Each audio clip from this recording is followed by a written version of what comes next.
Good evening दोस्तों, आपके अपने यूट्यूब चैनल आरबी क्लासेस पर आपका हार्दिक स्वागत है।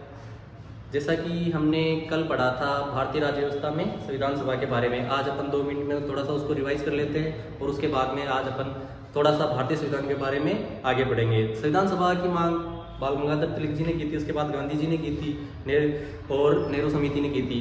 प्रत्यक्ष रूप से संविधान सभा की जो मांग थी वो की थी मानवेंद्र नाथ गोयल ने 1934 में, और कांग्रेस पार्टी ने आधिकारिक रूप से 1935 में। 1938 में जो संविधान सभा की मांग की थी वो थी पंडित जवाहरलाल नेहरू ने कांग्रेस प्रतिनिधि के तौर पर। उन्होंने बोला था कि जो भारतीय संविधान सभा है उसका गठन किसके आधार पर, सार्वभौमिक मतदान के आधार पर प्रत्यक्ष निर्वाचन द्वारा किया जाना चाहिए। अंग्रेजों ने सबसे पहले संविधान की मांग को अगस्त प्रस्ताव में स्वीकारा था, और लेकिन कोई आगे की प्रक्रिया प्रारंभ नहीं हुई थी। उसके बाद जो संविधान क्रिप्स मिशन भारत आया उसमें भी संविधान सभा की मांग को बोला था कि अप्रत्यक्ष जो प्रांतीय विधानमंडल है उसके निम्न सदन के सदस्यों द्वारा संविधान सभा का निर्वाचन किया जाएगा। और फिर बाद में 1946 में कैबिनेट मिशन आया जिसके सदस्य थे स्टेफोर्ड क्रिप्स, पैट्रिक लॉरेंस और एबी अलेक्जेंडर। इनके जो तीनों कैबिनेट मंत्री थे और इनकी जो सदस्यता में जो कैबिनेट मिशन भारत आया था उसी के तहत संविधान सभा का निर्वाचन किया गया था। और उसमें उन्होंने 389 सदस्य डिसाइड किए गए थे, जिनमें से 296 ब्रिटिश भारत से थे और 93 देसी रियासतों से मनोनीत थे, और 93 जो थे वो निर्वाचित थे। 292 निर्वाचित थे वो ब्रिटिश भारत से थे, और 93 सदस्य देसी रियासतों से मनोनीत थे। और वही ब्रिटिश भारत वालों को 2 में बांटा गया था, एक ब्रिटिश प्रांतों से और एक उच्चायुक्त प्रांतों से। उच्चायुक्त प्रांत 4 थे, अजमेर, बलूचिस्तान, कुर्ग और दिल्ली। उसके अलावा अगर अपन आगे बात करें तो फिर संविधान सभा का निर्वाचन हो गया। उसके बाद में संविधान सभा की बैठकें हुई। प्रथम बैठक 9 दिसंबर 1946 को हुई थी। उसमें बुजुर्ग वरिष्ठतम व्यक्ति को क्या चुना गया था, अस्थायी अध्यक्ष। फिर दूसरी बैठक 11 दिसंबर 1946 की हुई, जिसके अंदर उसको राजेंद्र प्रसाद को स्थायी अध्यक्ष बनाया गया, एच सी मुखर्जी को अस्थायी अध्यक्ष बनाया गया। कालांतर में बीडी कृष्णामाचारी को भी उपाध्यक्ष बनाया गया था, और बीएन राव को संवैधानिक सलाहकार बनाया गया। बीएन राव ने संविधान का पहला प्रारूप तैयार किया था। उसके बाद में अपन ने बात की तीसरी सभा जो 13 दिसंबर 1946 को हुई थी, उसमें पंडित जवाहरलाल नेहरू द्वारा उद्देश्य प्रस्ताव रखा गया, और उद्देश्य प्रस्ताव 22 जनवरी 1947 को पारित हुआ था। अगर अपन बात करें उद्देश्य प्रस्ताव की, तो उद्देश्य प्रस्ताव क्या था, तो उसमें लिखा हुआ था कि भारतीय में गणराज्य की स्थापना करनी है और भारतीयों के लिए संविधान का निर्माण करना है। शासन और उसकी जो फिर भारत में शामिल होने वाले क्षेत्रों की बात करें तो ब्रिटिश भारत, देशी राज्य जिसमें देश रियासतें थे, अन्य क्षेत्र जो भारत में स्वेच्छा से मिलना चाहता है, या अन्य क्षेत्र जैसे गोवा, पुदुचेरी आदि। उसके बाद में शासन की समस्त अधिकारिता का स्रोत जनता को बनाया गया था, जो लोकतंत्र को। और भारत के नागरिकों को 3 प्रकार की न्याय, सामाजिक, आर्थिक और राजनीतिक 8 प्रकार की स्वतंत्रताएं, विचार, अभिव्यक्ति, विश्वास, धर्म, उपासना, व्यवसाय, संघ और कार्य करने के लिए, किन जो नैतिकता और विधि के दायरे में थी। उसके बाद में क्षमता, विधि, अवसर और प्रतिष्ठा की।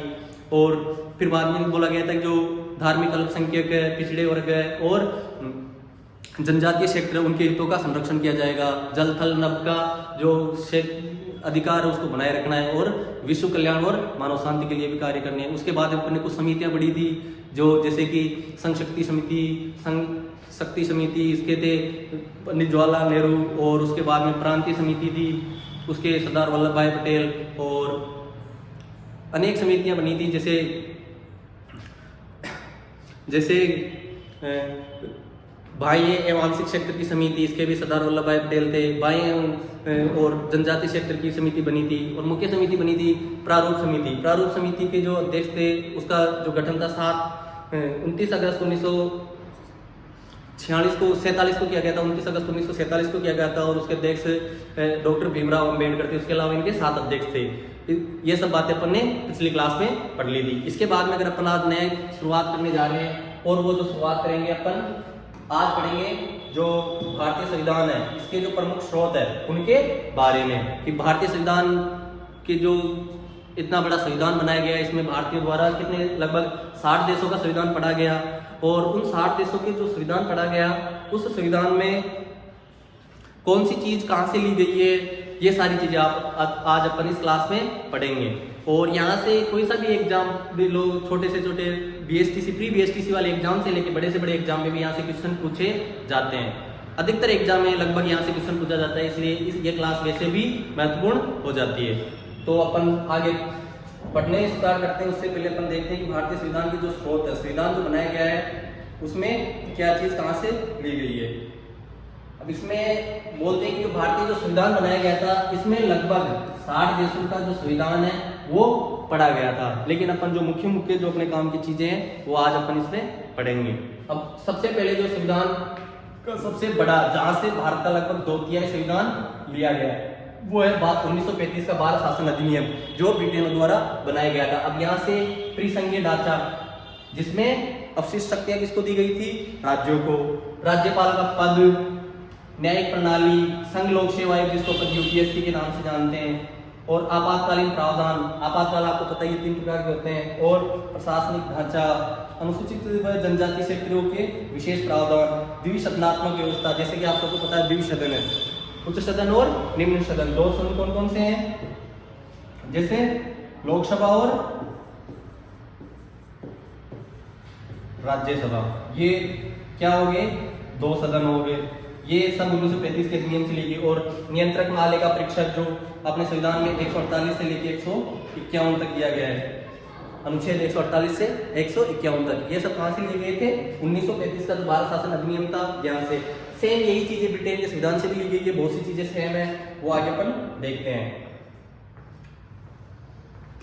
इसी में अगर अपन चर्चा करें तो जो संविधान का जो 2/3 हिस्सा है यही से लिया गया है, और आगे जो ब्रिटेन का जो संविधान है वहां से अपन ने क्या क्या लिए वो इस स्लाइड में अपन देखते हैं। अब ब्रिटेन के संविधान से अपन बात करें तो सबसे संसदीय शासन व्यवस्था, जो संसदीय शासन प्रणाली है वो अपन ने ब्रिटेन से लिए। उसके बाद में द्विसदनीय व्यवस्था, क्योंकि 1935 का अधिनियम किसके द्वारा बनाया गया था, अंग्रेजों के द्वारा, और वहां पे जितनी भी व्यवस्थाएं थी सारी ब्रिटेन से रिलेटेड थी। तो जो द्विसदनीय व्यवस्था है वो भी कहां से लिया गया है, ब्रिटेन से। उसके बाद में जो लोकसभा है, लोकसभा के प्रति, निम्न सदन के प्रति जो मंत्री परिषद है, मंत्री परिषद, वो किसके प्रति उत्तरदायी है, निम्न सदन के प्रति। और निम्न सदन कौन सा है, लोकसभा। मंत्री परिषद सामूहिक रूप से निम्न सदन के प्रति उत्तरदायी है, लोकसभा के प्रति उत्तरदायी है, लेकिन ये व्यक्तिगत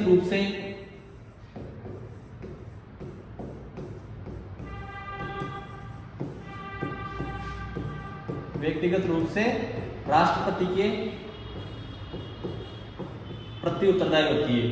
सामूहिक रूप से लोकसभा के प्रति, व्यक्तिगत रूप से राष्ट्रपति के प्रति। मंत्रिमंडलीय व्यवस्था और रिट जारी करने की शक्ति हाईकोर्ट द्वारा आर्टिकल 32 और 226 के तहत जो रिट जारी की जाती है 5 प्रकार की, वो भी अपन ने ब्रिटेन से लिए। उसके बाद में एकल नागरिकता, भारत के किसी भी स्टेट में रहो नागरिकता एक ही मिलती है, अर्थात भारत में रहने वाला भारत के किसी भी सेक्टर में रहो तो ये नहीं है कि दोहरी नागरिकता का प्रावधान नहीं है, एक ही नागरिकता मिलती है। उसके बाद में विधि की क्षमता, अर्थात विधि के सामने सब समान है, कोई ऊंचा नीचा नहीं है।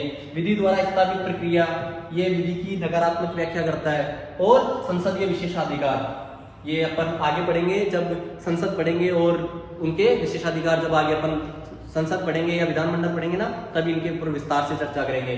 तो ब्रिटेन से क्या क्या लिया गया है, संसदीय शासन व्यवस्था, द्विसदनीय व्यवस्था, निम्न सदन के प्रति सामूहिक उत्तरदायी किसका, मंत्री परिषद का। निम्न सामूहिक उत्तरदायी किसके प्रति है, निम्न सदन के प्रति, लेकिन व्यक्तिगत रूप से जो उत्तरदायी किसके प्रति है, मंत्री परिषद, राष्ट्रपति के प्रति। फिर मंत्रिमंडलीय व्यवस्था, रिट जारी आर्टिकल 32 के तहत सुप्रीम कोर्ट करता है, और आर्टिकल 226 के तहत हाई कोर्ट करता है। 32 के तहत सुप्रीम कोर्ट और 226 के तहत हाई कोर्ट। और कितने प्रकार की जारी करता है, 5 प्रकार की, जो अपन आगे जब मौलिक अधिकार पढ़ेंगे, आर्टिकल 32 पढ़ेंगे, तब विस्तार से चर्चा करेंगे। एकल नागरिकता, इकहरी नागरिकता, ये ब्रिटेन से ली गई है। विधि के समक्ष समता स्थापित प्रक्रिया, ये भी ब्रिटेन से ली गई है। और संसदीय विशेषाधिकार, ये सब कहां से लिए गए हैं, ब्रिटेन से। उसके बाद में अगर अपन आगे चर्चा करें तो मुख्य जो देश है ब्रिटेन के बाद यूएसए, वहां से भी भारतीय संविधान में अनेक प्रावधान लिए गए, उनके बारे में अपन विस्तार से चर्चा कर लेते हैं। जैसे ब्रिटेन से लिया गया, वैसे ही संयुक्त राज्य अमेरिका से क्या ली गई है, स्वतंत्र न्यायपालिका। अर्थात जो न्यायपालिका है वो क्या है, बिल्कुल स्वतंत्र है। विधानसभा या संसद या किसी कार्यपालिका या विधायपालिका का कोई उसमें हस्तक्षेप नहीं है, अर्थात न्यायपालिका की स्वतंत्र न्यायपालिका ये कहां से ली गई है, संयुक्त राज्य अमेरिका से। न्यायिक पुनरावलोकन, अर्थात कोई भी कानून की जांच पुनः समीक्षा करने की जो शक्ति है, ये भी कहां से ली गई है, संयुक्त राज्य अमेरिका से। न्यायाधीशों को पद से हटाने की प्रक्रिया, ये भी कहां से ली गई है, संयुक्त राज्य अमेरिका से। जनहित याचिका, ये भी संयुक्त राज्य अमेरिका से। मूल अधिकार, जिसको अपन विस्तार से भाग 3 अनुच्छेद 12 से 35 तक विस्तार से पढ़ेंगे। मूल संविधान में 7 थे और वर्तमान में 6, इनकी भी अपन विस्तार से चर्चा करेंगे। इसके बाद में महाभियोग। महाभियोग एक राष्ट्रपति को हटाने की प्रक्रिया है। राष्ट्रपति को पद से हटाने की प्रक्रिया है, जिस पर अपन राष्ट्रपति पढ़ेंगे तो विस्तार से चर्चा करेंगे। आर्टिकल 61 में उल्लेखित है। उसके बाद में उपराष्ट्रपति का पद, ये भी संयुक्त राज्य अमेरिका से लिया गया है। प्रस्तावना की प्रथम पंक्ति जो है, हम भारत के लोग, ये भी संयुक्त राज्य अमेरिका से ली गई है। विधि का समान संरक्षण और विधि की संयुक्त प्रक्रिया, ये कहां से ली गई है? संयुक्त राज्य अमेरिका से। लेकिन जैसा कि अपने पिछली स्लाइड में पढ़ा था, विधि के समक्ष क्षमता और विधि का समान संरक्षण, विधि के समक्ष क्षमता ये कहां से ली गई थी? ब्रिटेन से। और विधि द्वारा स्थापित प्रक्रिया ये कहां से ली गई थी? ब्रिटेन से। लेकिन विधि का समान संरक्षण और सम्यक प्रक्रिया ये दोनों कहां से ली गई है? यूएसए से। इस प्रकार यूएसए भी इससे भी बहुत महत्वपूर्ण तथ्य लिए गए। उनमें मुख्यतः न्यायपालिका, न्यायिक पुनरावलोकन, न्यायाधीशों को पद से हटाने की प्रक्रिया, जनहित याचिका, मूल अधिकार। मूल अधिकार कितने? 7 थे मूल थे, अब 6 है। भाग 3 में पढ़ेंगे, अनुच्छेद 12 से 35 विस्तार से पढ़ेंगे। उसके बाद में महाभियोग, राष्ट्रपति को पद से हटाने की जो प्रक्रिया है वो पढ़ेंगे। उपराष्ट्रपति का पद, प्रस्तावना की प्रथम पंक्ति, प्रस्तावना की प्रथम पंक्ति, हम भारत के लोग, ये कहां से ली गई है? संयुक्त राज्य अमेरिका से। विधि का समान संरक्षण, ये कहां से ली गई है? संयुक्त राज्य अमेरिका से। विधि की सम्यक प्रक्रिया, ये भी कहां से ली गई है? ये दोनों सकारात्मक व्याख्या करते हैं। ये अपन जब आर्टिकल 14 पढ़ेंगे तब अच्छे से विस्तार से पढ़ाऊंगा इनको। अब अगर अपन बातें करते हैं कुछ अन्य जो मुख्यतः देश है वहां से क्या क्या चीजें ली गई है। अगर अपन कनाडा की बात करें तो कनाडा से ली गई है त्रिसंघीय व्यवस्था, जिसमें अवशिष्ट शक्तियां किसको दी गई है? केंद्र को। अर्थात कनाडा में त्रिसंघीय व्यवस्था है और जो अवशिष्ट शक्तियां वो वहां भी किसको दी गई है? केंद्र को। और ये जो अवशिष्ट शक्तियां केंद्र को दी जाती है कहां से ली गई है? कनाडा से।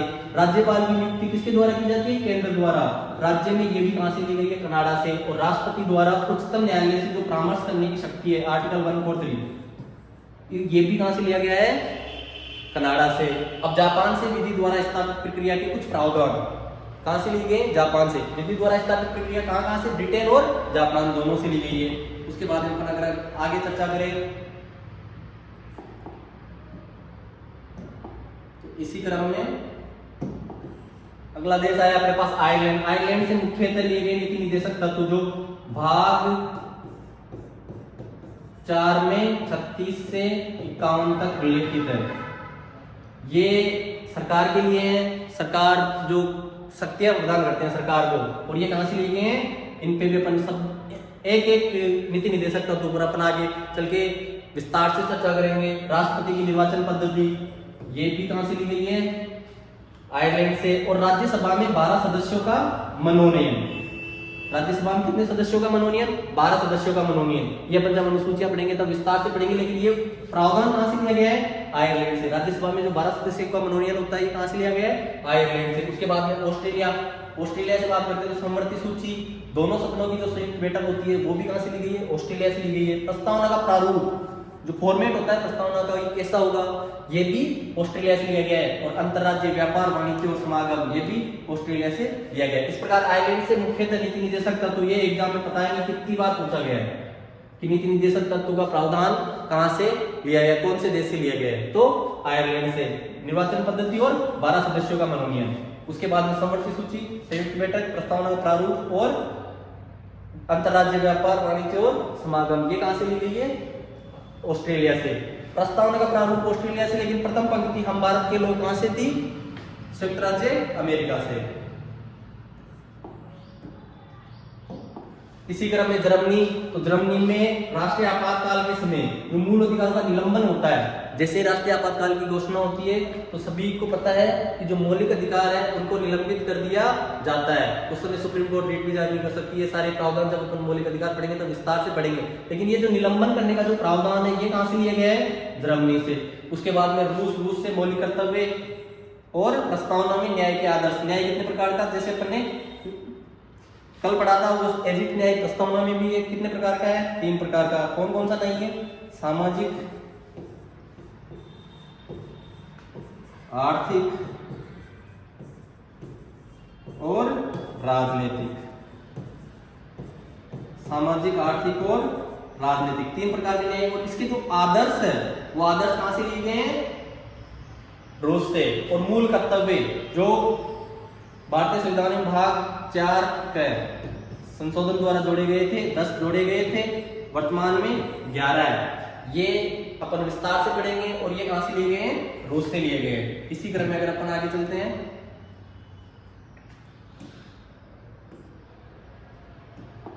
तो फ्रांस से क्या लिया गया है? गणतंत्र। जो गणराज्य, गणतंत्र का जो प्रावधान है वो कहां से लिया गया है? फ्रांस से। और प्रस्तावना में स्वतंत्रता, समानता और बंधुता, इन तीनों के आदर्श कहां से लिए गए हैं? फ्रांस से।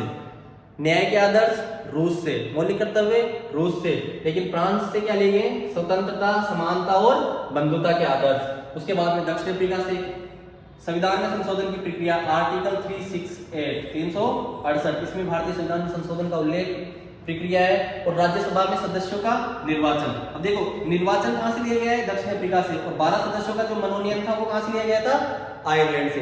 इस प्रकार भारतीय संविधान के जो प्रमुख स्रोत है उन पर आज अपन ने विस्तार से चर्चा की है। एक बार स्पीडली उल्लेख कर लेते हैं, पढ़ लेते हैं इनको। मैं सुना देता हूं दोबारा। देखो, भारत शासन अधिनियम 1935, यहाँ से त्रिसंघीय ढांचा, राज्यपाल का पद, न्याय प्रणाली, संघ लोक सेवा आयोग, आपातकालीन प्रावधान, प्रशासनिक ढांचा और अनुसूचित व जनजाति सेक्टर हेतु विशेष प्रावधान, द्विसदनात्मक व्यवस्था, नियंत्रक मालिका प्रेक्षक। उसके बाद में अगर अपन ब्रिटेन से बात करें तो संसदीय शासन व्यवस्था, द्विसदनीय व्यवस्था, निम्न सदन के प्रति जो मंत्री परिषद है, जो लोकसभा के प्रति सामूहिक उत्तरदायी होता है, वो भी ब्रिटेन से लिया गया है। मैंने पहले भी बताया था कि जो व्यक्तिगत रूप से किसके प्रति उत्तरदायी होता है? राष्ट्रपति के प्रति। मंत्रिमंडलीय व्यवस्था, रिट, जो सुप्रीम कोर्ट और हाई कोर्ट 5 प्रकार के रिट जारी करती है, वो भी ब्रिटेन से लिया गया है। एकल नागरिकता, विधि के समक्ष क्षमता, विधि द्वारा स्थापित प्रक्रिया, विधि का समान संरक्षण ब्रिटेन से, विधि की सम्यक प्रक्रिया विधि का समान संरक्षण संयुक्त राज्य अमेरिका से, विधि की सम्यक प्रक्रिया संयुक्त राज्य अमेरिका से, जैसा अपन ने पहले बढ़ाया। लेकिन विधि के समक्ष क्षमता ब्रिटेन से, विधि का द्वारा स्थापित प्रक्रिया ब्रिटेन से। और संसदीय विशेषाधिकार अपन आगे चल के विस्तार से पढ़ेंगे, ये भी कहां से लिए गए? ब्रिटेन से। उसके बाद में न्यायपालिका, स्वतंत्र न्यायपालिका, न्यायिक पुनरावलोकन, न्यायाधीशों को पद से हटाना, जनहित याचिका, ये सब कहां से लिए गए हैं? संयुक्त राज्य अमेरिका से। मौलिक अधिकार भाग 3 12 से 35 तक है, ये भी कहां से लिए गए हैं? संयुक्त राज्य अमेरिका से। महाभियोग, राष्ट्रपति को पद से हटाने की एक प्रक्रिया होती है, ये भी संयुक्त राज्य अमेरिका से लिए गए। उपराष्ट्रपति का पद, प्रस्तावना की प्रथम पंक्ति हम भारत के लोग, संयुक्त राज्य अमेरिका से। लेकिन प्रस्तावना का प्रारूप ऑस्ट्रेलिया से लिया गया है। विधि का समान संरक्षण संयुक्त राज्य अमेरिका, विधि की सम्यक प्रक्रिया संयुक्त राज्य अमेरिका। उसके बाद में अगर हम बात करें कनाडा से तो त्रिसंघीय व्यवस्था, जिसमें अवशिष्ट शक्तियां किसको दी गई है? केंद्र को। और केंद्र द्वारा राज्यपाल की नियुक्ति और राष्ट्रपति द्वारा उच्चतम न्यायालय से जो परामर्श करता है, परामर्श करने की जो शक्ति है वो भी कनाडा से ली गई है। उसके बाद विधि द्वारा स्थापित प्रक्रिया ब्रिटेन और जापान, कुछ प्रावधान यहाँ से लिए गए। आयरलैंड से नीति नहीं दे सकता, तो जो सरकार को शक्ति प्रदान करते हैं, राष्ट्रपति की निर्वाचन पद्धति और राज्यसभा में 12 सदस्यों का मनोनयन कहां से लिया गया है? आयरलैंड से। समवर्ती सूची ऑस्ट्रेलिया से, दोनों सदनों की संयुक्त बैठक ऑस्ट्रेलिया से, प्रस्तावना का प्रारूप ऑस्ट्रेलिया से और अंतर्राज्यीय व्यापार, वाणिज्य और समागम, ये भी कहां से लिया गया है? ऑस्ट्रेलिया से। राष्ट्रीय आपातकाल के समय जो मूल अधिकारों का निलंबन है, ये कहां से लिया गया है? जर्मनी से। उसके बाद में मूल कर्तव्य और प्रस्तावना में न्याय के आदर्श रूस से। मूल कर्तव्य भाग 4 के मूल संविधान में 1 भी नहीं थे, बाद में 10 जोड़े गए थे संविधान संशोधन के द्वारा, और वर्तमान में 11 है। अब इस पर अपन विस्तार से चर्चा करेंगे। और फ्रांस, गणतंत्र, जो गणतंत्र के जो आदर्श है ये फ्रांस से लिए गए हैं। प्रस्तावना में स्वतंत्रता, समानता और बंधुता के आदर्श भी फ्रांस से लिए गए। उसके बाद में अगर संविधान संशोधन की प्रक्रिया, राज्यसभा के सदस्यों का निर्वाचन, ये कहां से लिए गए? दक्षिणी अफ्रीका से। तो आज अपन इस प्रकार भारतीय संविधान के जो स्रोत है उन पर चर्चा की है। आई होप आपको ये क्लास अच्छी लगी होगी। अगर अच्छी लगी हो तो हमें अधिक मोटिवेट करने के लिए ज़्यादा से ज़्यादा इसे लाइक करें, ज़्यादा से ज़्यादा देखें और ज़्यादा से ज़्यादा शेयर करें। धन्यवाद।